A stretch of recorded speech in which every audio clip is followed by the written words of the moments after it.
Assalomu alaykum, hurmatli bizni kuzatib boruvchi muxlislar. Bugun spermogramma tahlilidagi 7-videomiz, ya'ni spermatozoidlarning DNK fragmentatsiyasini ko'rib chiqamiz.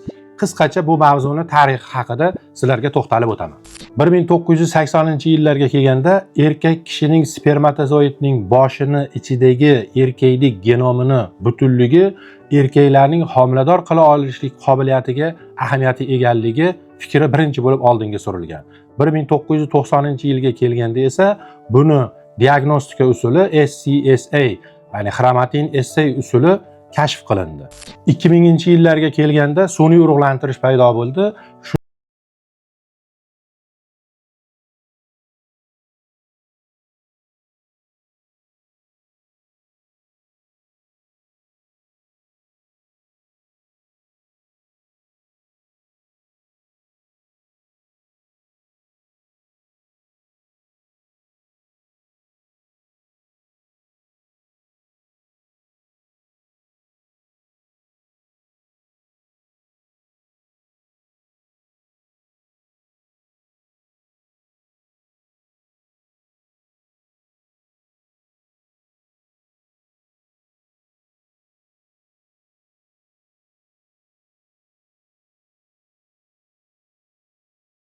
Bu ikkita zanjirdagi zararlanish deb hisoblanadi. Bitta zanjirdagi zararlanishda ko'pincha ayolning tuxum hujayrasi ootsitlar homilador bo'lgandan keyin o'zi tuzatib olib homiladorlikni davom ettira oladi.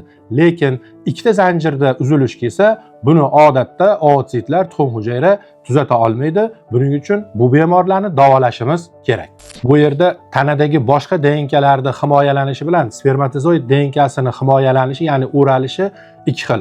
Oddiy somatik hujayradagi DNKlar histollar bilan yoki gistollar bilan o'raladigan bo'lsa, spermatozoiddagi DNKlar ularda 80-95% chiqarib tashlab turib, uni o'rniga protaminlar bilan zich qadoqlashgan holatda bo'ladi. Shundan kelib chiqib diagnostikada protamin 1, protamin 2 ni bir-biriga nisbati, xromatinlarning kondensatsiyasi va buning natijasidagi DNKning fragmentatsiyasini baholab, keyin bu erkakning bepushtlik yoki fertillik holati baholanadi. Juda ham oddiy bir misol tariqasida aytadigan bo'lsak, analiz topshirganingizda spermatozoidlaringiz soni yaxshi, hajmi yaxshi, harakatchanligi yaxshi, ayolda tekshirtirilganda ayolda ham muammo yo'q, lekin bu oilada homiladorlik yo'q. Shu holatlarda albatta DNK fragmentatsiyasini tekshirish lozim bo'ladi. DNK fragmentatsiyasini baholashni bilishimiz uchun mutaxassislar bu jarayonni qayerda, qanday tarzda ro'y berishini bilishimiz kerak. Bu birinchisi moyakda, spermatogeniz vaqtida apoptotik jarayonlarning hisobiga va protaminizatsiyaning nuqsonlari natijasida ro'y beradi. Ikkinchisi spermani epididimga kelganda, ya'ni moyak ortig'iga kelgan paytda oksidativ stressning hisobiga ro'y beradi. Uchinchisi esa eyakulyatsiyadan keyin haligi erkin kislorod radikallarini ta'sirida yuzaga keladi. Xuddi shu mexanizm asosida kelib chiqqanda 2026-yilga shunaqa tavsiya paydo bo'ldi. Agar erkakdagi DNK fragmentatsiyasini baholamoqchi bo'linsa, 2 kun arqama-arqa bo'shalib yoki ayol bilan yaqinlik qilib, o'rtada 1 kun dam olib, keyingi kundagi spermogrammani topshirilganda DNK fragmentatsiyasini analiz qilishlik, DNK fragmentatsiyasining darajasini real ko'rsatishga ega bo'lishligi ko'rsatib o'tildi. DNK fragmentatsiyasini qisqacha qilib STF deymiz. Buni, ya'ni STFning ko'tarilishini sabablaridan birinchi o'rinda varikosel turadi. Varikoselni moyaklarning ichki haroratini ko'tarilishi hisobiga erkin kislorod radikallari ko'payib, DNK zararlanadi. Chunki tekshiruvlarda ko'rinadiki, varikosel ektomiyadan keyingi qilingan spermatozoidlarning DNKsini tekshirilganda sezilarli ravishda DNK fragmentatsiyasi kamaygan.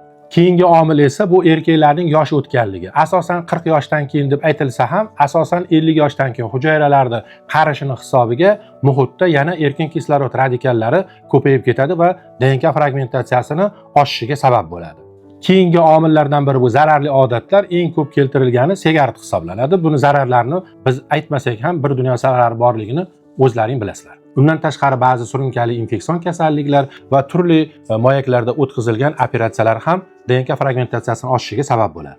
Endi bu tekshiruvni quyidagi guruhdagi bemorlarga topshirilishi shart. Birinchisi bu idiopatik bepushtlik. Qachonki spermogrammasi normada, lekin homiladorlik yo'q. Ikkinchisi takroriy homilalarda tushib qolish holatlarida STF tekshiruvi shart.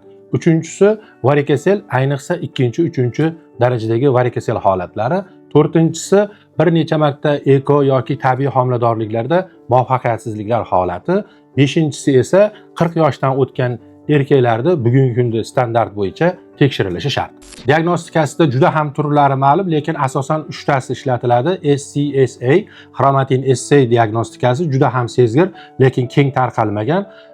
Ikkinchisi O'zbekistonda yoki dunyoda ham keng tarqalgan, shu jumladan Hospital ZM klinikasida ham biz buni olib boramiz. Halo testi deyiladi. Sperm xromatin dispers test deyiladi. Ya'ni sog'lom spermatozoidlarning boshida keng nur tarqashlik shakli mikroskopda ostida ko'rinadi.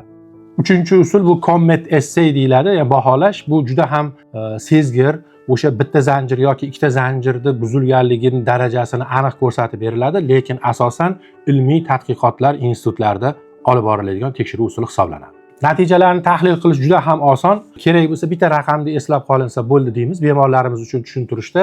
Ya'ni STF ko'rsatkichi 15% dan past bo'lishi kerak. Ba'zi klinik laboratoriyalarda 25 raqamini berishsa ham, men praktikada 15 sonini tarafdoriman. Bu holatdan qanday qilib bemorlarni qutqaramiz deydigan bo'lsak, sababini topib bartaraf qilinadi. Varikosel bo'lsa operatsiya qilinadi, infeksiya bo'lsa infeksiya davolanadi, zararli odatlar bo'lsa ularni tashlash kerak. Agarda vazn ko'p bo'ladigan bo'lsa, aktiv jismoniy hayotni tavsiya qilamiz. Bizning kanalimizni faqatgina bemorlar emas, yosh urologlar ham kuzatib borganligi uchun hozir bu videoning oxirisida 7 ta punktda sizlar uchun xulosalarni taqdim qilaman. Yozib xonada qo'l ostilaringda ishlatishlaring mumkin. Birinchi xulosamiz DNK fragmentatsiyasini spermogrammada mustaqil marker hisoblanadi. Ikkinchisi varikosel STF ning eng yaxshi isbotlangan sabablaridan biridir. Uchinchisi agar DFI 30 dan yuqori bo'lsa, bu bepushtlikka yuqori xavf degani. To'rtinchisi takroriy homila tushishida ekolarning natijasizligida STF ni tekshirish tavsiya etiladi. Beshinchisi oksidlovchi stress STF ning eng asosiy mexanizmi hisoblanadi. Oltinchisi varikoselektomiya hayot tarzini o'zgartirish STF ni kamaytirishi mumkin. Va oxirgisi normal spermogramma yuqori STF chiqishini inkor qilmaydi. O'ylaymanki videomiz sizlar uchun foydali bo'ldi. Oldingi va bundan keyingi videolarimizni ham kuzatib borish uchun kanalimizga obuna bo'ling. Sizlar bilan Hospital ZM klinikasi, Zarifjon Murodov, urolog androlog.